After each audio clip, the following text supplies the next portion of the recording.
இப்போ வந்து எங்கன்னா ஸ்ட்ரைட்டாக அவினாசி தாங்க போயிட்டுருக்கோம். ஸோ அதனால் மற்றவங்களாம் வந்து பார்த்திங்கன்னா கார்லேருந்து வந்துடுவாங்க. அமௌண்ட்டில் எடுக்க போயிருக்காங்களாம்மா. ஸோ வீட்டுக்கு போயிட்டு அமௌண்ட்டில் எடுத்துகிட்டு வர வரைக்கும் நாம் அப்படியே வெயிட் பண்ண வேண்டியதான். கீழே விழுந்துட்டேன்னா சொன்னோன்னா எல்லோரும் ஷாக் ஆகிட்டாங்க. என்னடா சொல்கிறீங்க, ஒருத்தனா விழுகிறீங்களே, அடுத்தது யாரா அப்படிங்கிற மாதிரி ஆகிப்போச்சு. நம்ம டிஸ்னியில் ஆகிறதுக்கு என்ன ஆச்சுன்னா பெருசாகவே எதுவும் ஆகலைங்க. சின்னதாக ஒரு முட்டியில் காயம், அவ்வளோதான். மற்றபடி பெருசாக இல்லை. வண்டி மட்டும் மேலே விழுந்துருச்சு. அவரை பார்த்துட்டு நான் அதுக்கு மேலே ப்ரெஷர் ஆகிட்டேன். ஃபீல் பண்ணிட்டு வந்தேன். என்ன ஆச்சு, நான் போய் ஒரு இடத்துல டும்முன்னு விட்டு இடிச்சிட்டேன். எப்படின்னு வந்து பார்த்தீங்கன்னா வீடியோ இப்போ தான் நான் பார்த்தேன். அவர் கரெக்டாக தான் போயிருக்காரு. நம்ம மேலே தான் தப்பு சொல்லிட்டு இருந்திருக்காரு. நானும் வந்து ஸ்லோவாக தான் போயிட்டு இருக்கும்போது என்ன ஆயிடுச்சுன்னா ஒரு இடத்துல வந்து பிரேக் அடித்து நிப்பாட்டிட்டார். நான் என்ன பண்ணிட்டேன், மொபைலை பார்த்துட்டு ஸ்ட்ரெயிட்டாக போய் ஒரு இடிச்சிட்டேன். ஏன்னா காருக்கு லைட்டாக சின்னதாக பின்னாடி ஒரு டென்ட் ஆயிடுச்சு. அதை அப்படி இப்படின்னு தட்டி திட்டி எடுத்துருவாங்க. ஆனால் நம்மளை வந்து பார்த்தீங்கன்னா 2 சைடு ஃபேரிங் பிடுங்கிருச்சு. என்ன பண்ணுறதுன்னு தெரில. ஆல்ரெடி ஒரு சைடு ஃபேரிங் உடஞ்சி தான் இருந்துச்சு. இப்போ வந்துட்டு 2 சைடுமே ஃபேரிங் பிடுங்கிருச்சு. இந்த சைடு ஃபேரிங்கும் போச்சு, இந்த சைடு ஃபேரிங்கும் போச்சு. அதுப்போ வந்து பார்த்தீங்கன்னா ஃப்ரண்ட் சைடு இருக்க மாஸ்க்கும் பிடுங்கிருச்சு. நான் பண்ணுற எல்லா விளாகுமே வந்து பார்த்தீங்கன்னா மழை தான் வந்து செய்யும். ஒன்றும் மழை வச்சு செஞ்சிடும் நம்மளை, இல்லைனா கூப்பிட்டா யாருமே வராமல் இருப்பாங்க. ஆனால் இந்த வாட்டி வந்து பார்த்தீங்கன்னா ஆக்சிடென்ட்ஸ் தான் வந்து செய்ய ஆரம்பிச்சிருச்சு. ஏன்னா இன்னும் அசம்பிளாக இருக்கு முன்னாடியே 2 ஆக்சிடென்ட்டு. ஒன்று நம்ம டிஸ்னி விளாகரு, இன்னொன்று வந்து பார்த்தீங்கன்னா நான் சார் எப்படி மிஸ் பண்ணேன்னு எனக்கே தெரில. ஆனால் இப்போ டம்முன்னு இடிச்சிட்டேன். ஆனால் ஒன்றும் ஆகாத வரைக்கும் நல்லதாக போச்சு. ஆமாம், நான் கேமராண்ணா, யூடியூப் சேனல்ண்ணா. போகும்போது வீடியோ எடுத்துகிட்டே போய்க்கலாம். நான் பேசிகிட்டே வ்ளாக் பண்ணிட்டு ஏதாவது ஆக்சிடென்ட் ஆனாலும் யாராவது குறுக்க வந்துட்டு தெரிஞ்சிடும்ண்ணா. அது மூலமாக தப்பிச்சுக்கலாம்ல. ஏன்னா நம்ம மேலே தப்பு இருக்காது ஒரு சில டைம், சொல்ல முடியாதுண்ணா. தப்பு இல்லாத டைம் வந்துட்டு ஏதாவது ப்ராப்ளம் ஆச்சுன்னா கொஞ்சம் யூஸ்ஃபுல்லாக இருக்கும். அதுக்காகண்ணா. போகலாம் ப்ரோ. சரி, போயிட்டு வரேங்கண்ணா. இந்த பேக்கரியில் டீ சாப்பிட்டோம். டீயோ ஒரு காஃபியும் சாப்பிட்டு அப்படியே கிளம்பி போகிறோங்க. காரில் வரவங்களாம் வந்து பார்த்திங்கன்னா வந்துட்டாங்க. அங்கே அவினாசி பஸ் ஸ்டாண்டில் இருக்காங்களாமா. ஸோ என்னை போயிட்டு அவங்கள போயிட்டு பார்த்துட்டு அப்படியே கிளம்பி சர்ரு புருன்னு போயிட வேண்டியதான்.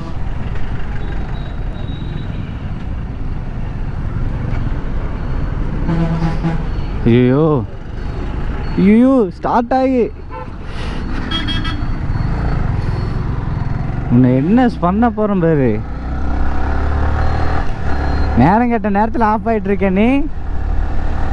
ஸ்டார்ட் ஆக மாட்டேற நீ. கரெக்டாக உன்னை வச்சுக்கிறவன் இரு. கீழே போட்டேன்ட்டு இப்படி எல்லாமா பண்ணுவேன். நல்லா வேண்டா போட்டேன், தெரியாமல் தானே போட்டேன். அதுக்கே இப்படியெல்லாம் நான் வாடி. உனக்கு வந்துட்டு புது ஸ்பேர் பார்ட்ஸாக எல்லாம் வாங்கி போட்டு அதுக்கப்புறம் உன்னை பார்த்துக்கிறேன். பக்கத்தில் இருக்காங்களாம்மா. எங்கன்னா அந்த பாலம் இருக்குல்ல, பாலம்னு வருமாம்மா. பாலத்தை தாண்டி அங்கே இருக்காங்கன்னு சொல்கிறாரு. என்னன்னு தெரில எனக்கு. இதெல்லாம் இடம் புதுசு. நான் இப்போ தான் ஃபஸ்ட் டைம் வந்து பார்த்தீங்கன்னா ஏற்காடே இப்போ போகிறேன். இந்த உள்ளூருக்குள்ளேயே சுற்றிட்டு இருந்தேன் நான்லாம். இப்போ தான் வந்து பார்த்தீங்கன்னா அப்படியே ஜாலியாக வண்டி எடுத்துகிட்டு ஊராக சுற்ற ஆரம்பிச்சிட்ருக்கேன். இது ஒரு போதை மாதிரி ஆகிப்போச்சு நமக்கு. எங்கேயாவது ஒரு பக்கம் சுற்றணும். ஆனால் உன்னண்ணா என்ன சொல்கிறதுன்னு எனக்கு தெரில. அவரா சொல்கிறாரா? மாற்றிக்கலாம், வேறு வழி இல்லை. அது உடஞ்சிருச்சு, என்ன பண்ணுறது?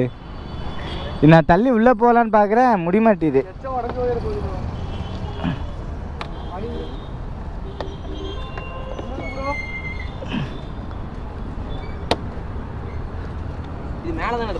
ஆமாம், மேலே தான் வரணும். இது அடிச்சதில் இறங்கிருச்சு.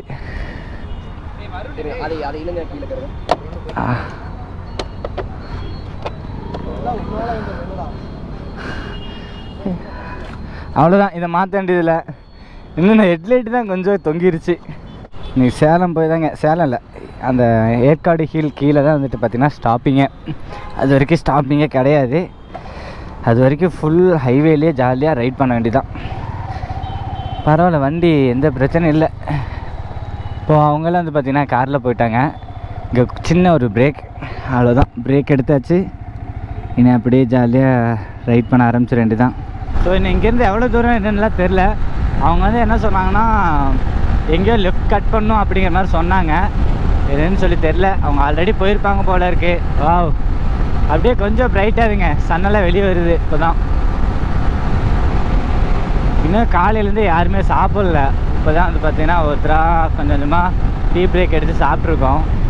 இன்னும் வந்துட்டு டேரெக்டாக அங்கே ஹீல்ஸ் கிட்டே போயிட்டு அங்கேருந்து அப்படியே ஃபுட்டெல்லாம் சாப்பிட்டு அதுக்கப்புறம் அப்படியே ஹீல்ஸு தெம்பாக ஏறி ரெண்டு தான். இவங்க எங்கே போனாங்கன்னே தெரியலையே.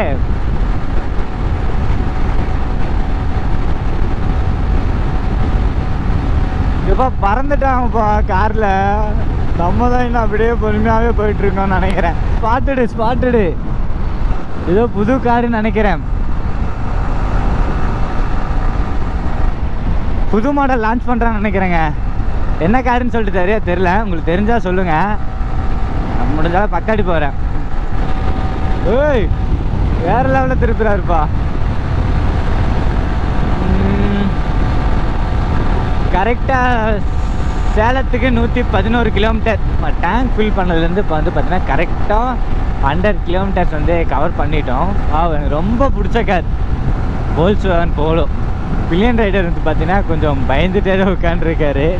ஏன்னா அவர் வேறு மாதிரி ஓட்டிகிட்ருக்காருப்பா, எனக்கு பயமாக இருக்குது அப்படிங்கிற மாதிரிலாம் சொல்லிட்டு இருந்திருக்காரு பேக்கில் டீ பிரேக் எடுக்கும்போது. ஏன்னா இது வந்து அவர் என்கிட்ட சொல்லலை, கூட இருக்கவங்களாம் சொன்னாங்க, ப்ரோ கொஞ்சம் பார்த்து பொறுமையாகவே வாங்க, அவர் கொஞ்சம் பயப்படுறாரு அப்படின்னு சொல்லிட்டு. அப்புறம் நான் பிள்ளையா சேஞ்ச் பண்ணிடலான்னு தான் பார்த்தேன். அப்புறம்ட்டு இல்லை பிரச்சனை இல்லை, நான் பார்த்துக்கிறேன் அப்படின்னு சொல்லிட்டேன். பொறுமையாக போகலான்னு தான் சொன்னேன். பட் வந்து இப்போவுமே வந்து பார்த்தீங்கன்னா 100+ தான் ஓட்டிகிட்ருக்கேன். ரோடு பாருங்கள், வேறு லெவலில் இருக்குது பாலம். சும்மா பெரிய ஹைவே, சிங்கிளாவெலாம் வந்தால் சும்மா தட்டி தூக்கிட்டு போகலாம்.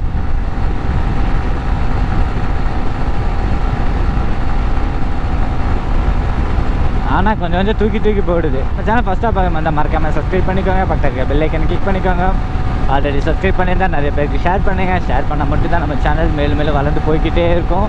ஃபஸ்ட்டு வந்துட்டு கொழுக்குமலை போகிறதா பிளான் பண்ணியிருந்தோம். அது என்னன்னு தெரியல, மிஸ் ஆயிடுச்சு. அதனால் வந்து பார்த்திங்கன்னா கொஞ்சம் சேட் ஆகிட்டேன். அதுக்கப்புறம் வந்து பார்த்திங்கன்னா சரி ஏற்காடு தானே நல்லாயிருக்கும், போய்க்கலாம் பார்த்துக்கலாம் அப்படின்னு சொல்லிட்டு அதை ஒரு மைண்ட் செட் பண்ணிட்டேன். காலையில் எழுந்திரிச்சோன்னே அதுக்கப்புறம் வந்து பார்த்தீங்கன்னா வரும்போது பையனுக்கு ஆக்சிடென்ட்டு, அவனை பார்க்க வரும்போது எனக்கு ஆக்சிடென்ட் ஆனது கூட பரவாயில்லைங்க. அவன் பயந்துட்டான் பயங்கரமாக கீழே விழுந்தோடனே. என்னாச்சுன்னா அவனால் பேசவும் முடியல, எதுவுமே பண்ண முடியல. சுச்சுவேஷன் எப்படி ஹேண்டில் பண்ணுறதுன்னு அவனுக்கு சரியாக தெரியலையாட்டிருக்கு. ஏன்னா ஒரு இடத்துல ஆக்சிடென்ட் ஆகிடுச்சுன்னா ஒன்று நிதானமாக பேசணும், பயமுறுத்துகிற மாதிரி கொஞ்சம் ரொம்பவுமே சீரியஸாக இருக்க மாதிரி பேசணுன்னா என்ன ஆகுனா அவங்கள பார்க்குறவங்க ரொம்பவுமே பதட்டமாயிடுவாங்க. பதட்டமாகி அவங்களும் ஸ்பீடாக தான் வருவாங்க. நான் அப்படி தான் ஸ்பீடாக தான் வந்தேன். ஆனால் அடி வந்து அவனுக்கு எதுவுமே இல்லை, பெருசாக நார்மலாக தான் இருக்கான். சின்னதாக ஒரு சாறுகாய மாதிரி லைட்டாக தான், பெருசாக கூட எதுவும் ஆகலை. பயந்துட்டான் நல்லாவே. அதனால் என்னென்னா தயவு செஞ்சு யாராவது ஆக்சிடென்ட் ஆனீங்க, ஏதாவது அடிபட்டுருச்சுன்னா கொஞ்சம் நிதானமாக பேசுங்க. ரொம்ப முடியல அப்படின்னாலும் கொஞ்சம் நிதானமாக பேசுங்க. அப்படி இல்லைன்னா உடனே வந்துட்டு கால் பண்ணி ஏதாவது ஆம்புலன்ஸ்க்கு இல்லைனா வந்துட்டு உங்களால் போக முடிஞ்சா உடனே வந்துட்டு ஹாஸ்பிட்டல் போயிருங்க. பின்னாடி பிள்ளைன்னு இருந்தாங்கன்னா அவங்கள எப்படியாவது கூப்பிட்டு போக பாருங்கள். சரி 2 பேர்னாலுமே போக முடியாதுப்பா, ரொம்பவுமே இக்கட்டான சூழ்நிலையாக இருந்தாலும் கொஞ்சம் முடிஞ்ச அளவுக்கு ப்ரெஷர் ஆகாமல் பதட்டமாகாமல் பேசுங்க. யார்கிட்ட பேசினாலும் சரி. மெயினாக ஃபஸ்ட்டு வீட்டில் சொல்லாதீங்க, இந்த மாதிரி ரொம்ப இதாகிடுச்சுன்னு சொல்லிட்டலாம். ஃபஸ்ட் வந்துட்டு வீட்டில் சொல்லாதீங்க. ஃபஸ்ட்டு ஹாஸ்பிட்டல் போயிட்டு அங்கே என்ன ஆகுதுன்னு சொல்லிட்டு ஒரு சேஃபான சுச்சுவேஷன் ஆனதுக்கு அப்புறமா வந்துட்டு வீட்டில் இன்ஃபார்ம் பண்ணுங்கள்.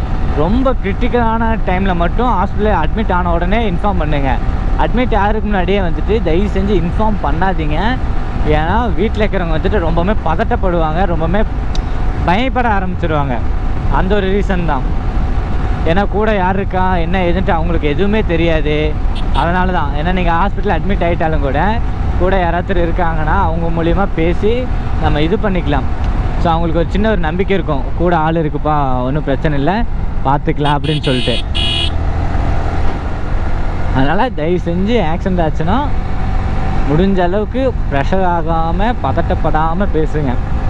முடிஞ்ச அளவுக்கு தான். ஆனால் எல்லா சுச்சுவேஷன்லையும் அந்த மாதிரி பேச முடியாது. ஆனால் முடிஞ்ச அளவுக்கு பேச ட்ரை பண்ணுங்கள். காரில் போனவங்க எனக்கு தெரிஞ்சு எப்படி இருந்தாலும் 140 எல்லாம் அடிச்சிருப்பாங்க, 140+ தான் அடிச்சிருப்பாங்க காரெல்லாம் போட்டு. நல்லா ஃபீல் ஆகுது. ஏன்னா நம்மளே வந்து பார்த்தீங்கன்னா வந்துட்டு ஹே இப்போதான் இப்போ உங்களை பேசிகிட்டு இருக்கேன். ஸோ அவங்க என்ன நம்மளை தாண்டி போயிட்டான்னு நினச்சிட்டு இருந்தாங்க. பார்த்தா இங்கே தான் போயிட்டுருக்காங்க. ஸோ அவங்க முன்னாடி போயிட்டுருக்காங்களே அவங்க தான் வந்து பார்த்தீங்கன்னா நம்ம கோ ரைடர்ஸ். ஸோ கூட தான் போயிட்டுருக்கோம். ஒன்றும் பிரச்சனை இல்லை. ரூட் எதுவும் தெரியலனாலும் அவங்க பின்னாடியே போயிடலாம்.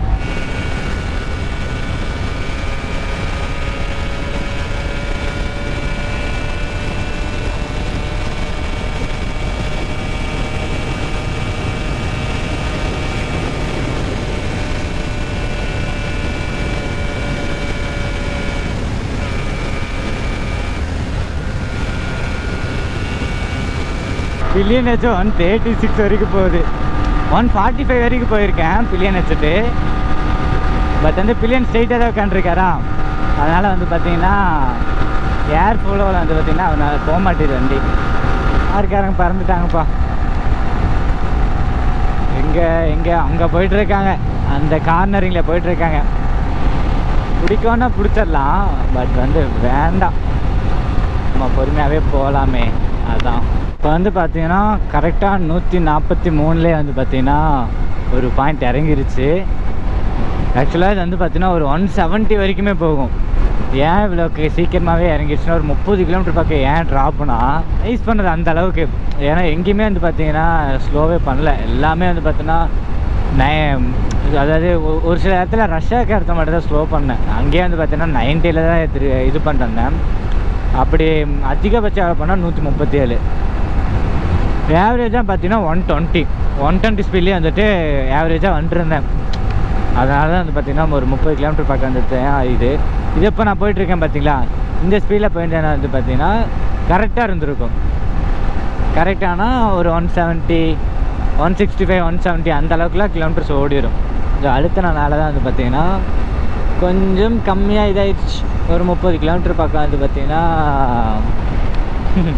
மைலேஜ் ட்ராப் ஆகிடுச்சு. மெயினான இடத்துல அடி வாங்கினது தான் வந்து பார்த்திங்கன்னா இன்னும் வலிக்குது. ஒரு மாதிரியாகவே இருக்குது. ரொம்பவுமே ஒரு அன்கம்ஃபர்டபுளான ஒரு ஃபீல் கொடுத்துட்டே இருக்குது. இழுத்து பிடிக்கிற மாதிரி இருக்குது. என்னன்னே தெரில. நானும் ஒரு 10-15 டைம் உட்காந்து எந்திரிச்சிட்டேன். ரெண்டு மூணு இடத்துல பிரேக் எடுத்து உட்காந்து எந்திரிச்சிட்டேன். ஒன்று வந்து பார்த்திங்கன்னா ஆக்சிடென்டான இடத்துல உட்காந்து எந்திரிச்சேன். நெக்ஸ்ட் வந்து பார்த்திங்கன்னா அன்னூரோட கவர்மெண்ட் ஹாஸ்பிட்டலில் உட்காந்து எந்திரிச்சேன். ஒரு மாதிரி இருக்கேன்னு சொல்லிட்டு அதுக்கப்புறம் நாங்கள் ஒரு செப்பரேட்டாக நானும் பிள்ளையான மட்டும் ஒரு டீ பிரேக் எடுத்தோம். அங்கேயே உட்காந்து எந்திரிச்சிட்டேன். அதுக்கப்புறம் வந்து பார்த்திங்கன்னா அதுக்கப்புறம் இந்த கோ ரைடர்ஸ் காரில் வந்தவங்க அவங்க ஒரு இடத்துல நிப்பாட்டியிருந்தாங்க. அவங்க அந்த இடத்துலையும் வந்து பார்த்திங்கன்னா உட்காந்து எந்திரிச்சிட்டேன். பட் வந்துட்டு இன்னுமே வந்து பார்த்திங்கன்னா ஒரு அன்கம்ஃபர்டபுளான ஃபீல் தாங்க இருக்குது. என்ன ஆச்சுன்னு தெரில. ஒரு வேளை பல்பு ஃபியூஸ் போயிருச்சாட்டு இருக்குது. கரெக்டாக சேலம் வந்தாச்சுங்க. சேலம் உமன்ஸ் காலேஜில் இருக்கோம். இங்கேருந்து மறுபடியும் யூட்டன் போட்டு பெங்களூர் ஹைவே வழியாக போகணுமாம்மா. வேறு வழி தெரில. நாங்களும் மாறி வந்துட்டோம். நம்ம கோ ரைடர்ஸ் எல்லாமே வந்து பார்த்திங்கன்னா அங்கே தான் இருக்காங்க. ஸோ அதனால் மறுபடியும் யூட்டன் போட்டு தான் போயாகணும். வேறு வழி பண்ண மாட்டேங்காட்டி நம்மளை விட்டுட்டாங்க. நல்லா தான் போச்சு. என்ன டிராஃபிக்காக இருக்கேன். ஹெல்மெட் போட்டிருக்கோம். ஜாக்கெட்ஸ் எல்லாமே ப்ராப்பராக வாங்காட்டி டாக்குமெண்ட்ஸும் இருக்குது. அதுவும் பிரச்சனை கிடையாது. ஆல்மோஸ்ட் ஏற்காடோட கீழே அடிவாரம் வந்தாச்சுங்க. எனக்கு வந்து பார்த்திங்கன்னா கரெக்டாக மேப் போட தெரில.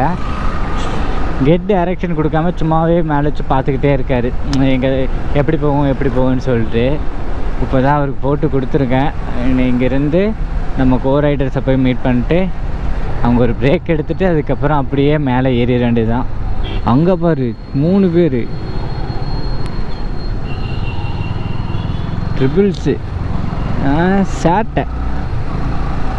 வீட்டில் உட்காந்து போகோ சேனலில் பார்க்குறட்டு போட்டு சேட்டை வண்டி எடுத்துகிட்டு.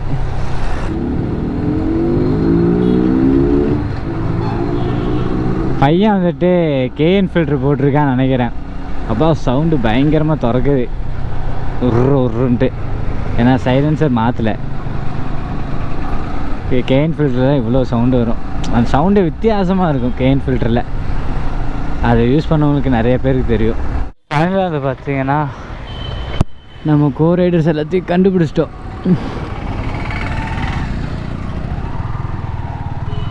எல்லோரும் உட்காந்து சாப்பிட்ருக்காங்க பசிக்குதுன்னு சொல்லிட்டு. நம்ம தான் இந்த லேட் ஆயிடுச்சு. எங்கே வண்டி போடலாமே.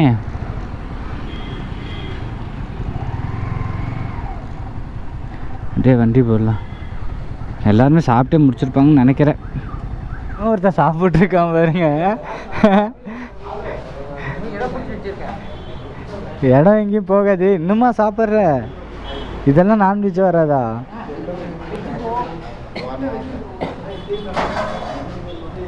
இப்போ தான் ஃபஸ்ட் டைம் கேள்விப்படுறேன் இதெல்லாம் வெஜ்ஜுன்னு சொல்லிட்டு. இப்போ கரெக்டாக ஏற்காடோட அடிவாரத்தில் இருக்கேங்க. இப்போ எல்லாமே சாப்பிட்டாச்சு. எல்லாருமே சாப்பிட்டு காரில் வந்தவங்கெல்லாம் பார்த்திங்கன்னா போயிட்டாங்க. பில்லியனை மட்டும் சேஞ்ச் பண்ணிட்டு நாங்களும் அப்படியே இது பண்ணிட்டோம். என்ன இங்கே ஏற்காடு மேலே போகும்போது செக் போஸ்ட்டில் செக் பண்ணுவாங்களாமா. ஸோ அதனால் கொஞ்சம் பார்த்துவாங்க அப்படிங்கிற மாதிரி சொல்லியிருக்காங்க. ஸோ ஒன்றும் பிரச்சனை இல்லை, அப்படியே போய் ரெண்டு தான். இப்போ டைம் வந்து பார்த்திங்கன்னா 11:30 ஆயிடுச்சு.